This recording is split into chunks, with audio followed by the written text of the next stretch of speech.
Imagine A situation. നമ്മൾ തിരക്ക് പിടിച്ച ഒരു സിറ്റിയിലൂടെ വണ്ടി ഓടിച്ച് പോവാണ്. ഒരു ജംഗ്ഷനെത്തി, അവിടെ ട്രാഫിക് ലൈറ്റ് ഒക്കെ ഉണ്ട്, സ്മൂത്തായിട്ട് പോയിക്കൊണ്ടിരിക്കുകയാണ്. പെട്ടെന്ന് ഒരു പോയിന്റിൽ ആ ട്രാഫിക് ലൈറ്റ് വർക്ക് ചെയ്യുന്ന സ്റ്റോപ്പായി. ട്രാഫിക് ലൈറ്റ് മാൽ ഫങ്ഷൻ ചെയ്തു, ട്രാഫിക് ലൈറ്റ് ഇല്ല, ഒരുപാട് വണ്ടികൾ വന്നുകൊണ്ടിരിക്കുകയാണ്. എന്താ സംഭവിക്കുക? അവിടെ ഒരു പാനിക് വരും. തുടക്കത്തിൽ ആൾക്കാർക്ക് എന്താ ചെയ്യേണ്ടതെന്ന് അറിയാതെ ഒരു പാനിക് വരും. പക്ഷെ അതിനുശേഷം വളരെ ബ്യൂട്ടിഫുൾ ആയിട്ടൊരു സംഭവം സംഭവിക്കും. എന്താ അത്? ആളുകൾ അങ്ങോട്ടും ഇങ്ങോട്ടും കൊണ്ട് ഇടിക്കുവോ കാറ്? ചെയ്യില്ല. ആരെങ്കിലും ഒരാൾ അവിടെ നിന്ന് ഗൈഡ് ചെയ്ത് ആ ജംഗ്ഷനിലുള്ള വണ്ടികളുടെ ഫ്ലോ സ്മൂത്താക്കും. ഡ്രൈവേഴ്സ് അങ്ങോട്ടും ഇങ്ങോട്ടും പരസ്പരം നോക്കി തല കൊണ്ട് നോഡ് ചെയ്തിട്ട് ഞാൻ അങ്ങോട്ട് പോയിക്കോട്ടെ, എന്നിട്ട് നീ പോയിക്കോ.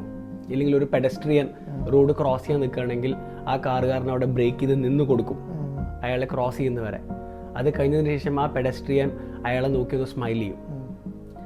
ഇവിടെ ഒരു പോലീസോ അല്ലെങ്കിൽ ഒരു മതിലോ ഒന്നുമില്ല ആൾക്കാരെ സെപ്പറേറ്റ് ചെയ്യാൻ. അതൊരു ഇൻവിസിബിൾ ഫോഴ്സാണ്.